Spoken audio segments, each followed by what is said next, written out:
Hello friend, टीचमेट में आपका स्वागत है। जनरल साइंस सीरीज का ये हमारा तीसरा वीडियो है और ये क्लास 6 के थर्ड चैप्टर यानी कि फाइबर्स टू फैब्रिक से रिलेटेड है।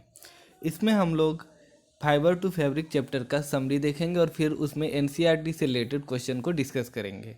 और ये हमारा वीडियो केवीएस, सीटीईटी, बीपीएससी प्रधान शिक्षक तथा अन्य जो भी एग्जाम जिसमें साइंस के क्वेश्चन पूछे जाते हैं उसके लिए काफ़ी इंपॉर्टेंट रहने वाला है।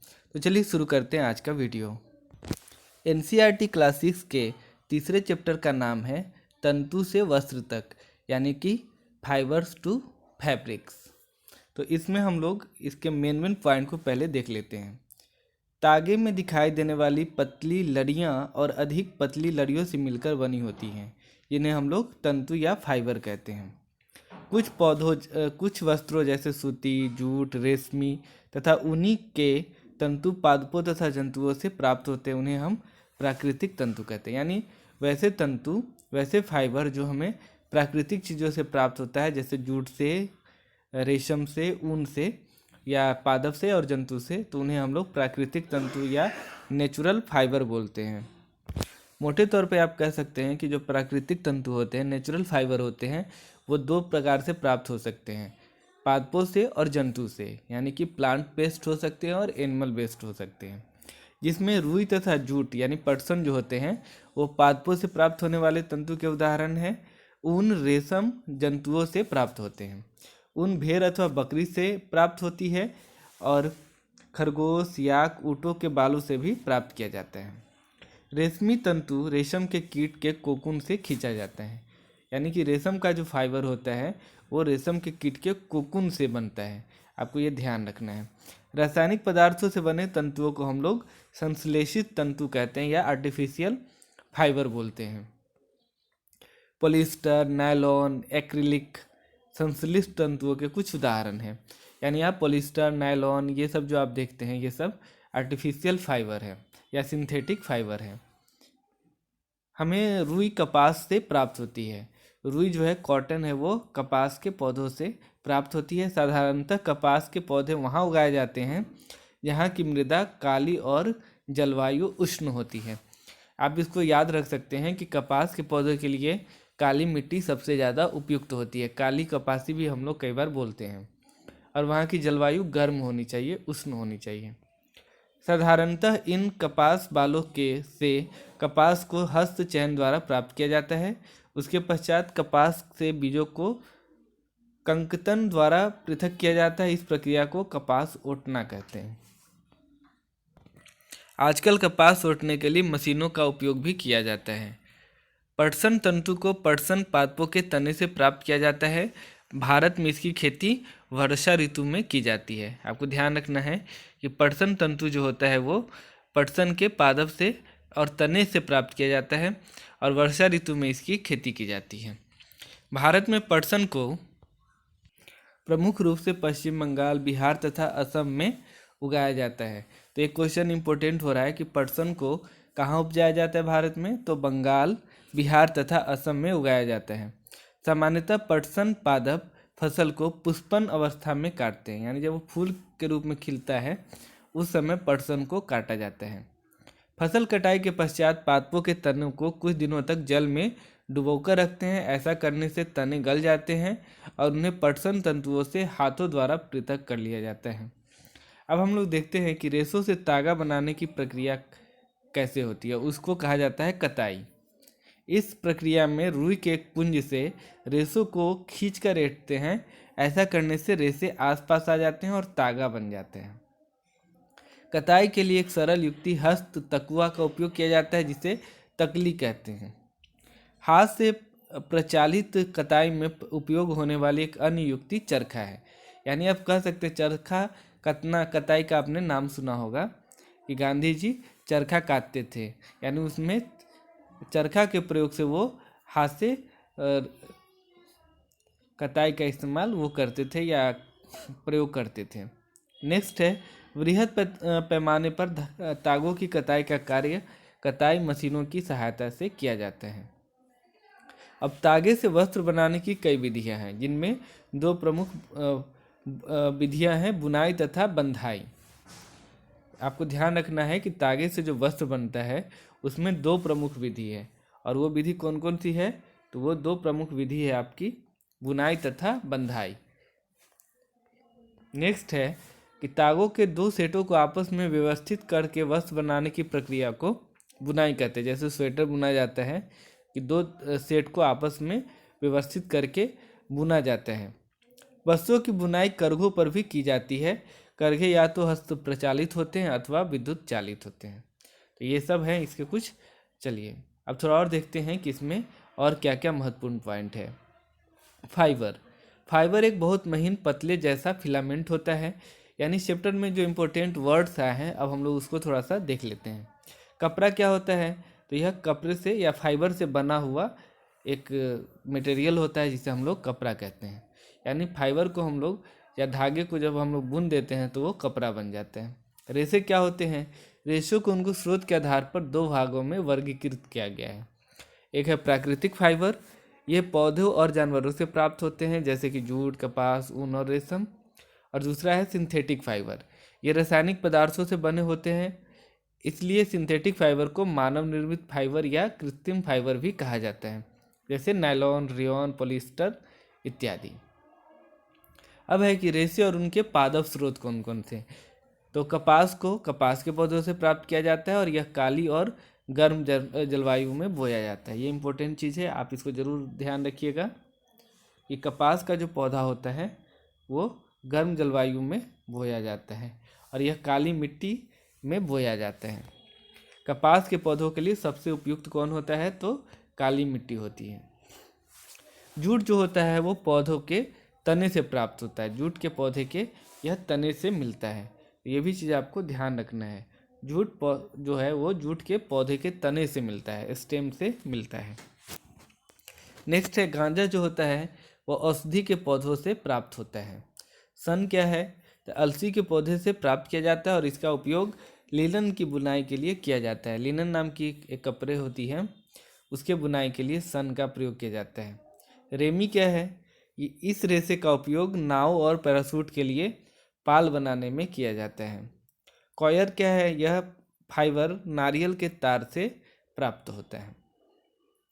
अगला है कि कॉटन फाइबर को कैसे प्रोसेस किया जाता है। अब हम लोग देखेंगे कि अलग अलग टाइप के जो फाइबर होते हैं उनको हम लोग कैसे प्रोसेस करते हैं, यानी उसको बनाने की प्रक्रिया क्या है। तो जैसे कॉटन फाइबर है या सूती फाइबर जो है उसके लिए सबसे पहले होता है ओटाई। रेशों से बीज निकालने की जो प्रक्रिया है उसे हम लोग ओटाई कहते हैं। उसके बाद होता है कार्डिंग, यानी आपस में चिपके रेशों की सफाई और उन्हें अलग करना। उसके बाद आता है ड्राइंग।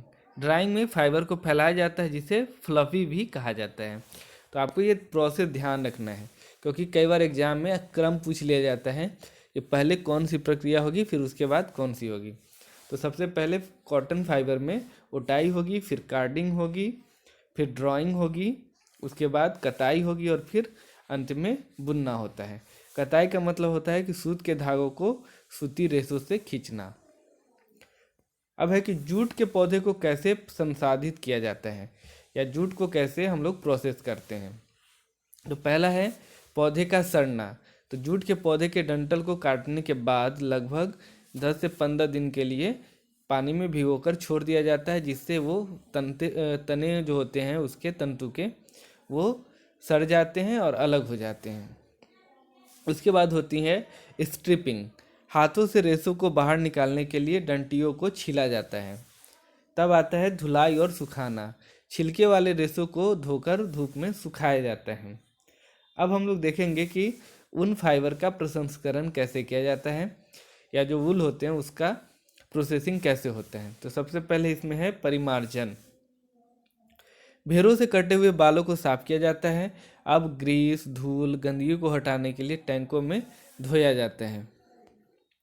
उसके बाद है छटाई की। साफ किए हुए बालों को एक फैक्ट्री में ले जाया जाता है जहां अलग अलग क्वालिटी में इन बालों को भी अलग किया जाता है। तो देखिए ऊन के लिए सबसे पहले परिमार्जन करते हैं, फिर उसके बाद छटाई होता है, फिर छटाई प्रक्रिया में अलग किए गए बाल को कार्डिंग मशीन में भेजा जाता है जहां इन ढीले ऊन के रेशों को एक सीट में कंघी की जाती है, फिर रस्सी या चांदी में घुमाया जाता है, फिर इस चांदी को फिर मरोड़ कर सूत में तान दिया जाता है।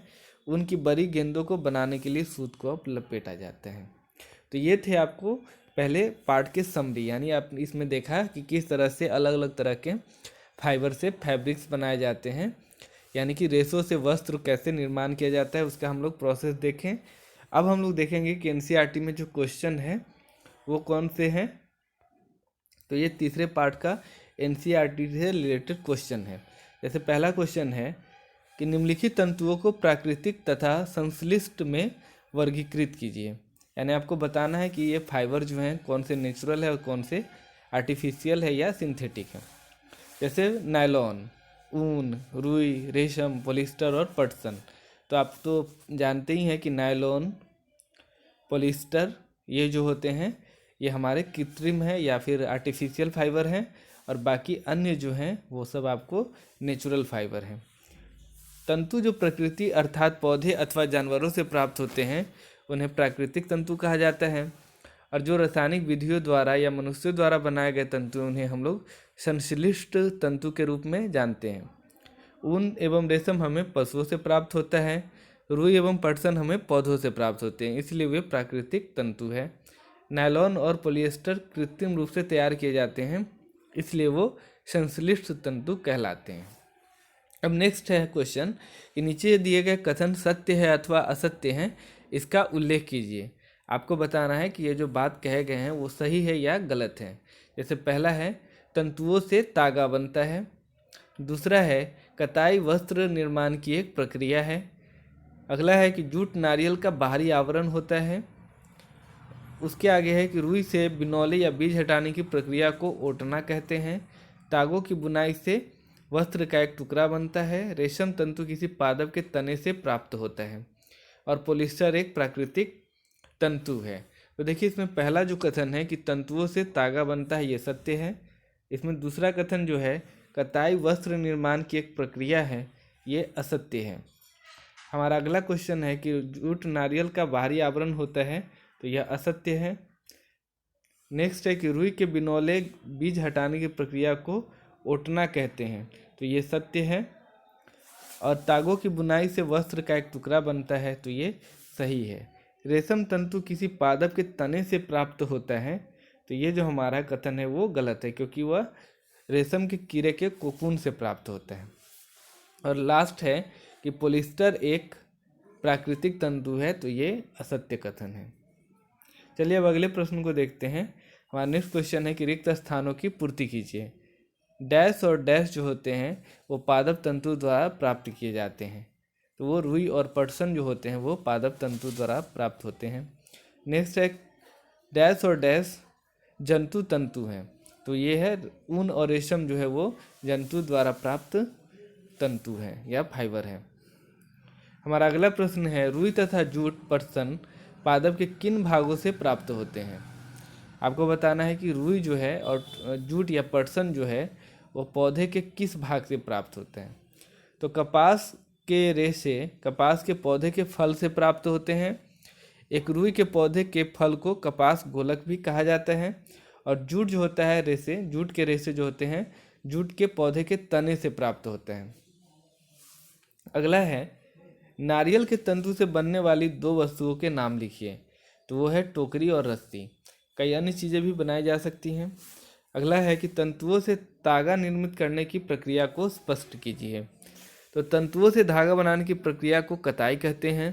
तंतुओं को पहले उसके स्रोत के अंदर से निकाला जाता है, फिर घुमाकर धागा बनाया जाता है। इस प्रक्रिया में दो उपकरणों की सहायता ली जाती है, तो तकली और चरखा। कताई के लिए तकली और चरखे जैसे सरल उपकरणों का उपयोग किया जाता है। बड़े पैमाने पर बड़ी कताई मशीनों का भी प्रयोग किया जाता है। तो ये था हमारा क्लास 6 के थर्ड चैप्टर यानी कि तंतु से वस्त्र तक का समरी और उससे रिलेटेड क्वेश्चन। उम्मीद है कि आपको ये अच्छा लगा होगा। वीडियो को देखने के लिए बहुत बहुत धन्यवाद। Thank you.